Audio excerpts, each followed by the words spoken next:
이게 가능하다고? 말도 안 돼. 독일 듀이스부르크 러브 퍼레이드 21명 압사. 영국 힐즈버러 축구장 참사 97명 사망. 유럽에서 군중은 언제나 통제와 비극의 또 다른 이름이었습니다. 그런데 지구 반대편 서울에서는 완전히 다른 현실이 펼쳐지고 있었습니다. 100만 명이 모였습니다. 그런데 단 한 명도 다치지 않았죠. 세계는 비웃었습니다. 연출이다. 쇼다. 불가능하다. 독일 최고 보험사의 애널리스트도 그렇게 믿었습니다. 약혼자를 압사 사고로 잃은 그녀에게 군중은 곧 재앙이었으니까요. 내가 직접 가서 거짓을 밝혀내겠어. 하지만 그녀가 서울 한강에 도착한 순간 모든 공식이 무너졌습니다. 무장 경찰도 없는데 질서가 흘렀고 아이가 실종됐는데 10분 만에 찾았으며 심장이 멈췄는데 하늘에서 생명이 내려왔습니다. 그리고 100만 명이 스스로 쓰레기를 주웠죠. 이건 기적이 아니라 습관이었다. 평생 믿어온 확신이 무너지는 순간 그녀는 카메라 앞에서 눈물을 흘렸습니다. 이 영상은 독일 공영방송 역사상 최고 시청률을 경신했습니다. 데이터가 아니라 사람이 증명한 안전, 통제가 아니라 신뢰로 지킨 자유. 한국이 세계에 던진 질문은 이것이었습니다. 당신의 도시는 시민을 믿습니까? 회의론자를 눈물 흘리게 만든 그 8일간의 충격, 지금 낱낱이 공개합니다. 영상을 시작하기 전에 여러분께 질문 하나 드리겠습니다. 만약 여러분의 도시에서도 100만 명 축제를 안전하게 열 수 있다고 생각하신다면 댓글에 한국 최고를, 아직은 어렵다고 생각하신다면 한국 1등을 달아주세요. 여러분의 생각이 정말 궁금합니다. 그리고 좋아요와 구독도 꼭 눌러주세요. 저는 회의실 끝자리에 앉아 있었습니다. 본사 편집장이 화면을 띄웠죠. 서울 한강 불꽃축제, 참가 인원 100만 명, 사고 제로. 그 순간 회의실이 웃음바다가 됐습니다. 베테랑 애널리스트가 코웃음 치며 말했어요. 100만 명이 모여서 아무 일도 안 생긴다고요? 이건 숫자 조작 아니면 연출이죠. 형광등 불빛이 차갑게 느껴졌습니다. 회의실 공기는 무거웠고 동료들의 비웃음 소리가 귓가에 맴돌았어요. 저는 손끝이 차가워지는 걸 느꼈습니다. 그때 영국 인플루언서 맥스 블레이즈가 끼어들었습니다. 한국은 쇼를 잘 만들죠. 카메라 앞에선 다들 천사처럼 굴어요. 하지만 뒤에선 어떨까요? 그의 말투엔 비웃음이 가득했습니다. 저는 숨이 막혔어요. 듀이스부르크 압사 사고가 떠올랐거든요. 토마스의 손이 제 손가락 사이로 미끄러지던 그 순간, 군중의 압력에 짓눌려 숨진 그날, 저는 그의 손을 놓쳤습니다. 아직도 그의 마지막 표정이 눈에 선해요. 공포와 믿음이 섞인 눈빛. 레나, 괜찮을 거야. 그게 그의 마지막 말이었습니다. 손에 땀이 배어나왔습니다. 커피 냄새가 역했어요. 심장이 빠르게 뛰었죠. 토마스가 떠나고 3년 저는 여전히 군중 공포증에 시달렸습니다. 편집장이 제 이름을 불렀어요. 레나, 내가 서울 가서 검증해와. 틀리면 여기까지야. 저는 손이 떨렸습니다. 이건 기회가 아니라 마지막 경고였죠. 동료들은 제 얼굴을 훑어봤어요. 실패한 사람을 보는 눈빛이었습니다. 지난 6개월간 제 기사는 계속 묻혔고 승진에서도 밀려났거든요. 저는 가방 속 토마스의 시계를 만졌어요. 멈춰있는 초침. 오후 3시 47분에서 멈춰 있었습니다. 그가 쓰러진 정확한 시간이죠. 차가운 금속이 손바닥에 닿았어요. 이번엔 내가 맞다는 걸 증명할 거야. 저는 항공권을 예약했습니다. 서울이 저를 무너뜨릴지, 제가 서울을 무너뜨릴지 곧 알게 되겠죠. 비행기에 오르면서 생각했습니다.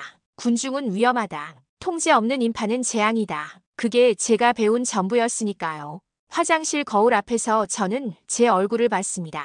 다크서클, 핏기 없는 입술.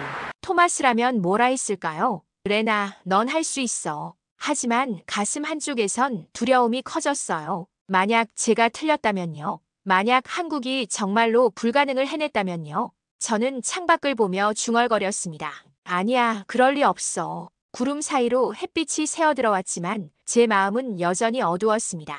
여의나루역에 도착했을 때 저는 충격을 받았습니다. 100만 명이라는 숫자가 실제로 보이는 순간이었죠. 사람들이 파도처럼 쏟아져 나왔어요. 지하철 문이 열리는 소리, 발걸음 소리, 웅성거리는 대화 소리가 한꺼번에 귀를 덮쳤습니다. 심장이 두근거렸어요. 손바닥에 식은땀이 맺혔습니다. 듀스부르크가 떠올랐죠. 그날도 이랬어요. 사람들이 쏟아져 나왔고 통제가 무너졌고 토마스가 제 손에서 멀어졌습니다. 하지만 이상했습니다. 무장 경찰도 바리케이드도 없었거든요. 그냥 시민들이 흐르고 있었어요. 물결처럼 자연스럽게 말이죠. 저는 본능적으로 벽 쪽으로 붙었습니다. 군중과 거리를 두려는 습관이었어요. 한 청년이 외쳤습니다. 천천히 가세요. 서두르지 마세요. 그 말이 물결처럼 퍼져나갔어요. 옆 사람이 받아서 또 전했고 그 옆 사람도 똑같이 했습니다. 마치 살아있는 생명체 같았어요. 저는 노트를 꺼내 메모했습니다. 자발적 질서, 연출 가능성 높음. 펜을 쥔 손이 떨렸어요. 토마스 생각이 자꾸 났습니다. 그날도 누군가 외쳤었죠. 천천히. 하지만 아무도 듣지 않았어요. 그런데 한 남성이 갑자기 소리를 지르며 사람들을 밀쳤어요. 저는 숨이 멎었습니다. 이제 시작이구나. 가슴이 철렁 내려앉았어요. 다리에 힘이 빠졌습니다. 하지만 주변 사람들이 즉시 반응했습니다. 괜찮습니다. 여유 있게 가세요. 한 어르신이 남성의 어깨에 손을 얹었어요. 서두를 필요 없습니다. 시간 충분해요. 그 말이 연쇄적으로 퍼지더니 상황이 진정됐어요. 남성은 고개를 숙이고 걸음을 늦췄습니다. 저는 어이가 없었어요. 이건 훈련받은 배우들 아닌가요? 공기 중에 가을 저녁 냄새가 섞여 있었습니다. 구운 고구마 냄새, 한강 물 냄새. 이상하게 평화로웠어요. 서울시 스마트 안전센터 매니저 박지우가 제 옆에 섰습니다. 30 중반으로 보이는 남성이었죠. 놀라셨죠? 이게 습관이에요. 저희는 사고 이후 매뉴얼을 습관으로 만들었거든요. 저는 반박했어요. 습관이라고요? 100만 명이 똑같이 행동한다는 게 말이 됩니까? 목소리가 떨렸습니다. 제 확신이 흔들리는 게 두려웠어요. 지우는 웃으며 말했습니다. 안 믿으시면 직접 보세요. 저희는 3년간 매달 훈련했어요. 학교에서, 회사에서, 지하철에서. 이제 몸이 기억합니다. 그때 제 폰에 알림이 떴어요. 맥스가 방금 촬영한 영상이었습니다. 서울도 혼란 시작 자막과 함께 아까 그 남성 장면만 잘라냈더군요. 저는 흔들렸습니다. 맥스가 맞는 걸까요? 아니면 제가 보는 게 진짜일까요? 저는 드론 화면을 요청했어요. 위에서 본 인파는 혼란이 아니라 하나의 곡선처럼 흐르고 있었습니다. 강물처럼 자연스럽게 말이죠. 저는 노트에 적었어요. 확인 필요. 아직 판단 보류. 하지만 손이 떨렸습니다. 이미 뭔가 달랐으니까요. 토마스가 경험한 그 혼란과는 완전히 달랐어요. 불꽃이 시작되기 직전이었습니다. 갑자기 한 여성의 비명이 들렸어요. 민호야, 민호야. 목소리가 날카롭게 공기를 갈랐습니다. 빨간 풍선을 든 7살 아이가 사라졌다는 겁니다. 저는 심장이 내려앉았어요. 손이 얼어붙었습니다. 3년 전 듀스부르크에서 한 아이도 사라졌었죠. 나중에 병원에서 발견됐을 때 이미 늦었었습니다. 저는 그 아이 부모의 울음소리를 아직도 기억해요. 이제 혼란이 시작되겠구나. 저는 벽에 등을 기댔습니다. 다리가 후들거렸어요. 토마스가 사라졌을 때도 이랬죠. 제가 아무것도 할 수 없었던 그 무력감. 하지만 주변 반응은 달랐습니다.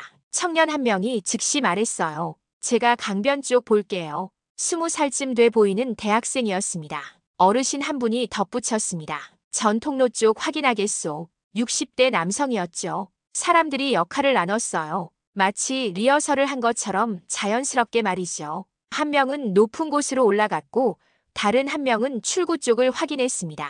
동시에 한 여성이 안전앱에 실종 신고를 입력했습니다. 파란 모자, 노란 가방, 빨간 풍선. 저는 놀라서 입을 다물지 못했어요. 공기 중에 긴장감이 맴돌았지만 패닉은 없었습니다. 오히려 집중된 침착함이 느껴졌어요. 저는 지우에게 물었어요. 경찰은요? 목소리가 떨렸습니다. 그는 침착하게 답했습니다. 이미 CCTV와 AI가 동선 좁히고 있어요. 시민 여러분도 함께 찾고 계시고요. 그의 태블릿 화면에는 실시간 지도가 떠 있었습니다. 빨간 점이 움직이고 있었어요. AI가 빨간 풍선을 감지한 겁니다. 저는 믿을 수가 없었습니다. 외국 관광객도 불안해하며 물었어요. 경찰은 어디 있나요?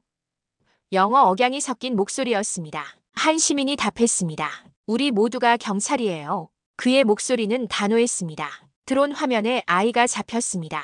출구 근처에서 울고 있더군요. 풍선을 꼭 쥐고 있었어요. 시민들이 사람띠를 만들어 통로를 열었습니다.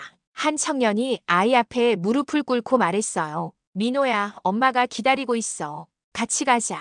아이의 손을 잡고 인파를 헤쳐나왔습니다. 사람들이 자연스럽게 길을 열어줬어요. 10분 만에 아이는 부모 품으로 돌아갔습니다. 엄마는 울었고 주변 사람들은 박수쳤어요. 따뜻한 박수 소리가 강변을 채웠습니다. 저는 눈물이 날 것 같았어요. 토마스를 구하지 못한 제가 이 아이는 구해진 걸 보고 있었으니까요. 저는 타이머를 확인했습니다.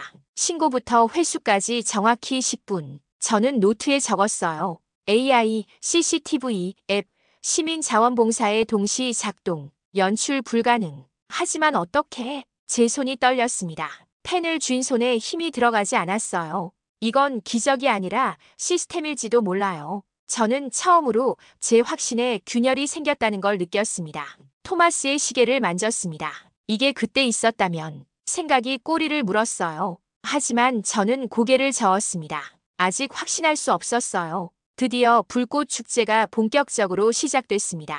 이탈리아 팀의 불꽃이 하늘을 수놓았고 캐나다 팀이 그 뒤를 이었죠. 터지는 소리가 가슴을 울렸습니다. 빵빵 콰광. 화약 냄새가 바람을 타고 흘러왔어요. 사람들은 환호했어요. 와, 우와. 아이들의 탄성, 연인들의 감탄사. 저는 인파를 관찰했습니다. 밀집도가 높아지고 있었거든요. 어깨가 맞닿고 숨소리가 가까워졌습니다. 제 심장이 빨라졌어요. 듀스부르크의 그 순간이 떠올랐습니다. 불꽃이 터질 때마다 토마스가 제 손을 꽉 잡았었죠. 레나, 놓지 마. 하지만 저는 놓쳤어요. 군중의 압력에 밀려서. 한국팀 피날레를 앞두고 맥스가 움직였습니다. 저는 그가 이어폰을 만지는 걸 봤어요. 그가 가짜 퇴장 안내 방송을 흘려보냈습니다. 곧 축제가 종료되니 서둘러 퇴장해주세요. 스피커에서 흘러나온 목소리는 그럴듯했습니다. 제 옆 사람들이 술렁였어요. 벌써 끝이야? 나가야 하나? 저는 긴장했습니다. 이제 혼란이 시작되겠구나. 손에 땀이 났어요. 하지만 전광판이 즉시 반응했어요. 아직 축제는 진행 중입니다. 서두르지 마세요. 큰 글씨가 선명하게 떴습니다. 드론이 떠올랐고 안내 음성이 흘러나왔습니다. 출구는 여러 곳입니다. 가까운 출구로 천천히 이동하세요. 인파는 흔들리지 않았어요. 오히려 한 시민이 말했습니다.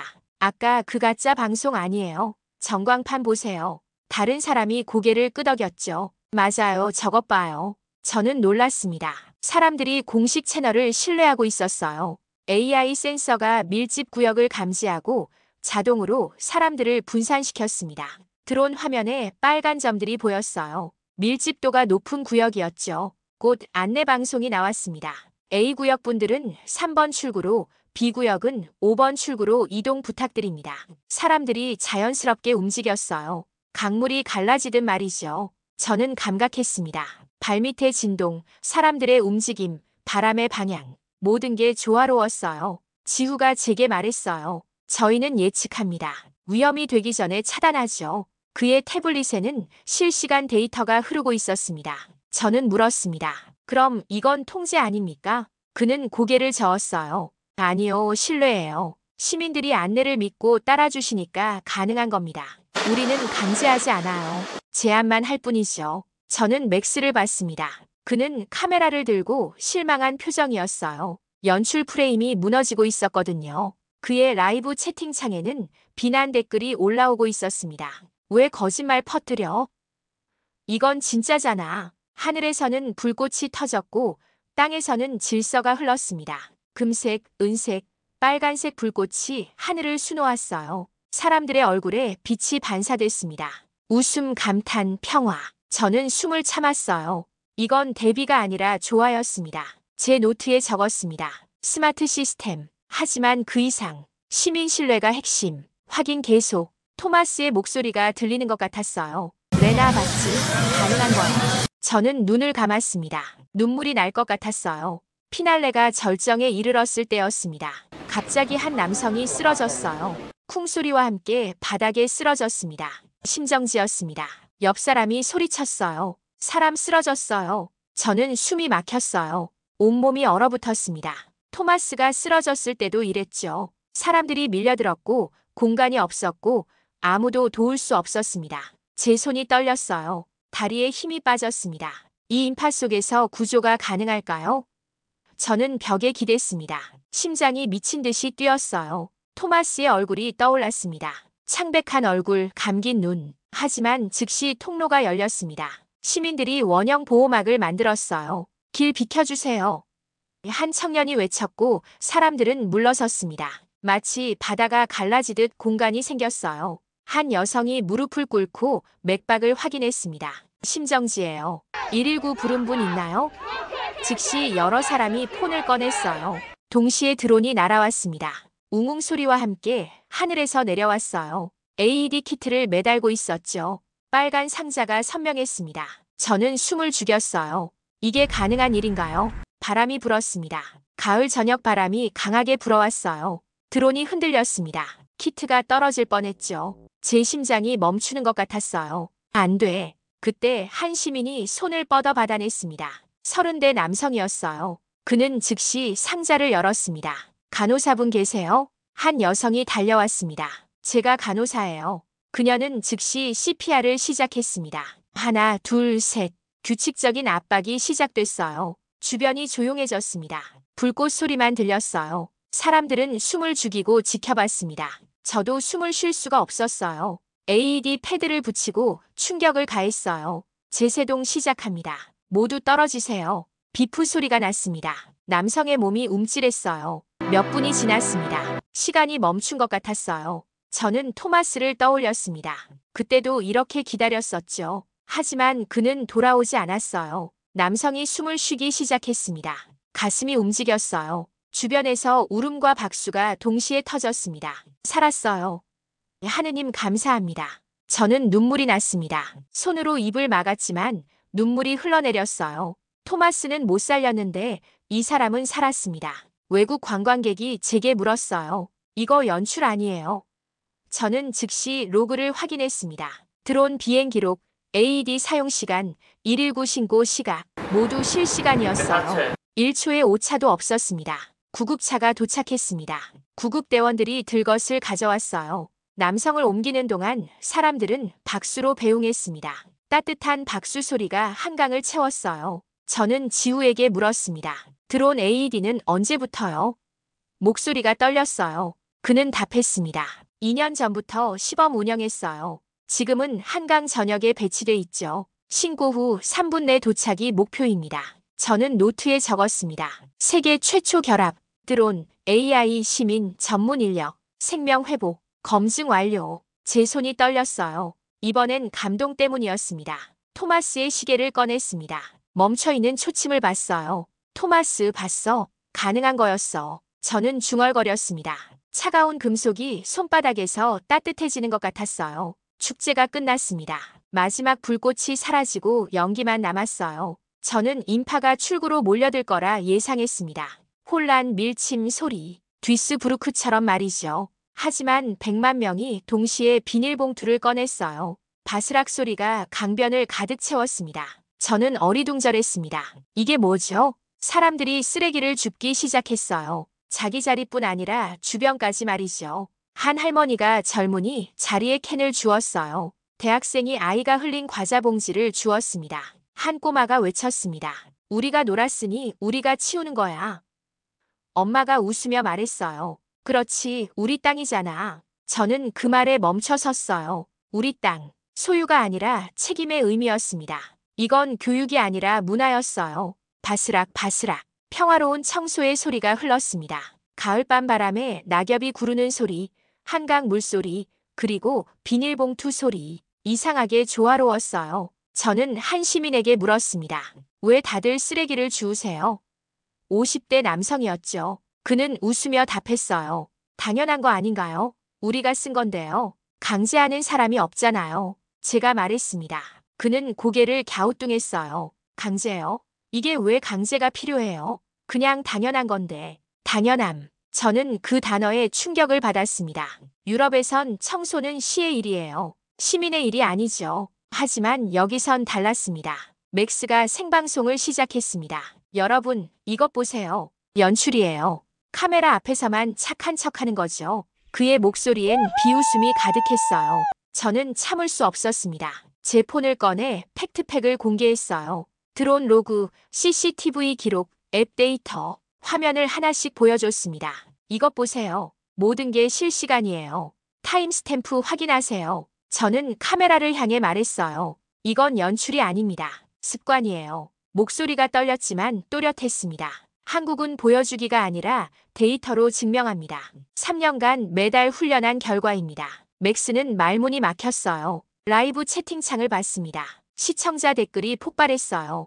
이게 진짜구나. 한국 대단하다. 맥스 사과해. 저는 화면을 더 보여줬습니다. 보세요. 카메라 없는 구석에서도 사람들이 죽고 있어요. 드론이 촬영한 전체 영상입니다. 넓은 한강 전역에서 사람들이 쓰레기를 주웠습니다. 조명이 닿지 않는 어두운 곳에서도 카메라가 없는 구석에서도 모두가 똑같이 움직였어요. 저는 눈물을 닦았습니다. 이건 기적이 아니라 습관이었어요. 시민성은 타고나는 게 아니라 길러지는 겁니다. 3년 전 이태원 사고 이후 이 나라는 배웠습니다. 고통에서 교훈을, 비극에서 시스템을 만들었어요. 저는 강변을 바라봤어요. 쓰레기 하나 없이 깨끗한 잔디밭. 1시간 전까지 100만 명이 있었던 곳이라고 믿기지 않았습니다. 끝까지 평화로웠어요. 한 외국인 관광객이 말했습니다. 믿을 수가 없어요. 우리나라였으면 쓰레기장이 됐을 텐데. 저는 중얼거렸어요. 내가 완전히 틀렸어. 토마스의 시계를 만졌습니다. 토마스 미안해. 난 아무것도 몰랐어. 다큐멘터리를 완성했습니다. 72시간 동안 편집실에서 살았어요. 커피 냄새, 컴퓨터 소음, 깜빡이는 형광등. 제 눈은 충혈됐고 손목은 아팠습니다. 본사는 비행기 슬롯 11시 40분에 송출했어요. 편집장이 말했습니다. 레나, 기대는 하지 마. 그냥 의무방송이야. 동료들은 별 관심이 없었어요. 저는 편집실에서 실시간 그래프를 봤습니다. 처음엔 조용했죠. 시청률 0.3%. 일반적인 심야 다큐 수준이었어요. 저는 한숨을 쉬었습니다. 하지만 10분 후 그래프가 움직이기 시작했어요. 0.5, 0.8, 1.2. 숫자가 계속 올라갔습니다. 저는 화면을 응시했어요. 뭐지? 20분 후 그래프가 폭발했어요. 3, 5, 8, 12. 시청률이 수직 상승했습니다. 제 폰이 울리기 시작했어요. 문자, 이메일, SNS 알림. 멈추지 않았습니다. SNS에서 한강 기적이 트렌드 1위에 올랐습니다. 독일어, 영어, 프랑스어로 번역된 클립이 퍼져나갔어요. 제 다큐 일부가 잘려서 해외 커뮤니티로 확산됐습니다. 댓글이 쏟아졌습니다. 이게 가능한 거였어. 우리 도시도 배워야 한다. 한국 시스템 배우고 싶다. 드론 AED 천재적이다. 편집장이 편집실로 뛰어왔어요. 레나, 시청률 15%야. 우리 방송국 역대 최고 기록이야. 그의 얼굴은 상기돼 있었습니다. 동료들이 하나둘 모여들었어요. 아까 비웃던 그 사람들이었죠. 레나, 축하해. 대단한데. 하지만 저는 알고 있었습니다. 그들은 여전히 이해하지 못한다는 걸. 동료들은 여전히 냉소적이었어요. 한 선배가 말했습니다. 운이 좋았던 거겠지. 한 번만 잘 된 거야. 다른 이가 덧붙였어요. 다음엔 사고 나면 어쩔 건데. 하지만 숫자가 말했습니다. 시청률 15%, 재생 횟수 1000만 뷰, 공유 50만 건. 데이터는 거짓말하지 않아요. 저는 처음으로 제 눈물을 긍정했습니다. 현장에서 흘린 눈물, 편집실에서 흘린 눈물. 이건 감정이 아니라 팩트였거든요. 제가 본 것은 진실이었어요. 편집장이 다시 전화했어요. 레나, 프라임 타임으로 옮긴다. 내일 저녁 8시 메인 슬롯이야. 그리고 내가 옳았어. 저는 웃었습니다. 옳았다는 말이 이렇게 달콤할 줄 몰랐어요. 하지만 저는 알고 있었습니다. 제가 옳았던 게 아니라 제가 배웠다는 거요. 유럽 각국 방송국에서 연락이 왔습니다. BBC, 프랑스 2, 이탈리아 IAI 모두 인터뷰를 요청했어요. 저는 하나하나 답했습니다. 네, 모두 사실입니다. 데이터 보내드릴게요. 새벽 3시 편집실에서 저는 혼자 중얼거렸습니다. 한국은 연출이 아니라 검증 가능한 데이터로 증명한다. 창밖으로 베를린 야경이 보였어요. 저 도시도 변할 수 있을까요? 그게 제가 배운 가장 큰 교훈이었습니다. 신뢰는 말이 아니라 시스템으로 증명된다는 것. 독일로 돌아왔습니다. 비행기에서 내릴 때 공기가 차가웠어요. 베를린의 가을은 서울보다 더 쌀쌀했습니다. 하지만 제 마음은 따뜻했어요. 저는 아버지에게 전화했어요. 은퇴한 소방관이신 아버지는 평생 통제가 안전이라고 가르쳤죠. 30년간 화재 현장에서 일하신 분이었습니다. 그분에게 규칙과 통제는 생명이었어요. 저는 떨리는 목소리로 말했습니다. 아빠, 군중은 위험이 아니라 배운 공동체일 수도 있어요. 손에 땀이 났습니다. 아버지를 부정하는 것 같아서 두려웠어요. 침묵이 흘렀습니다. 긴 침묵이었어요. 저는 불안했어요. 아버지가 화내실까요? 실망하실까요? 제 심장이 빠르게 뛰었습니다. 하지만 그는 말했습니다. 레나, 내가 옳았다. 목소리가 떨리고 있었어요. 나는 평생 통제만 생각했어. 하지만 내가 보여준 건 신뢰였구나. 저는 울었어요. 폰을 쥔 손이 떨렸습니다. 세대를 넘는 화해였습니다. 아버지가 다시 말했어요. 토마스도 자랑스러워했을 거야. 그 말에 저는 더 울었습니다. 토마스, 제가 지키지 못한 사람. 하지만 그의 죽음이 저를 여기까지 이끌었어요. 이해하게 만들었죠. 다큐가 프라임타임으로 재방영됐습니다. 시청률은 22%까지 올랐어요. 독일 공영방송 역사상 다큐멘터리 최고 기록이었습니다. 각국 도시들이 벤치마킹을 요청했어요. 파리 시장, 런던 교통국, 베를린 안전부 모두 한국의 시스템을 배우고 싶다고 했습니다. 제 이메일함은 폭발했어요. 한 파리 공무원이 물었습니다. 어떻게 시작하죠? 저는 답했어요. 교육입니다. 그리고 신뢰. 시민을 믿는 것부터 시작하세요. 저는 창밖을 봤어요. 폭죽 소리가 들렸습니다. 베를린 어딘가에서 축제가 열리고 있었죠. 예전엔 그 소리가 두려웠어요. 토마스가 떠난 날의 소리였으니까요. 하지만 이젠 달랐습니다. 평화의 울림으로 들렸어요. 축제는 비극이 아니라 기쁨일 수 있었습니다. 조건이 맞는다면 말이죠. 저는 노트 마지막 장에 적었습니다. 자유와 안전은 반대가 아니다. 함께 시작해 함께 끝난다. 그 답을 나는 서울에서 보았다. 토마스의 시계를 꺼냈습니다. 멈춰있는 초침. 오후 3시 47분. 저는 시계방에 가서 고쳐달라고 했어요. 주인이 물었습니다. 오래된 시계네요. 추억이 있나 봐요. 네. 저는 답했습니다. 하지만 이제 다시 가야 해요. 시계가 다시 움직이기 시작했습니다. 째깍째깍. 살아있는 소리였어요. 저는 중얼거렸어요. 토마스, 이제 나도 멈추지 않을게. 내가 못 본 세상을 내가 보여줄게. 한국이 제게 가르쳐준 건 시스템이 아니었습니다. 신뢰였어요. 사람을 믿는 것. 그게 진짜 안전이라는 걸 배웠습니다.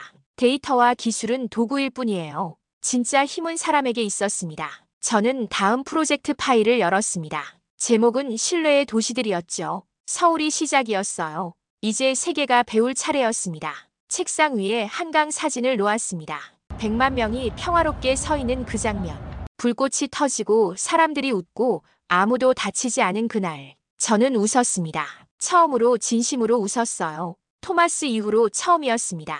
레나가 배운 건 시스템이 아니었습니다. 신뢰였죠. 사람을 믿는 것. 그게 진짜 안전이라는 걸 서울이 증명했습니다. 여러분은 어떻게 생각하시나요? 여러분의 도시도 이런 축제를 만들 수 있을까요? 신뢰는 하루아침에 만들어지지 않습니다. 하지만 시작은 할 수 있죠. 댓글로 의견 나눠주시고 이 이야기가 더 많은 사람에게 전해질 수 있도록 좋아요와 구독 부탁드립니다. 다음에도 더 놀라운 이야기로 찾아뵙겠습니다. 감사합니다.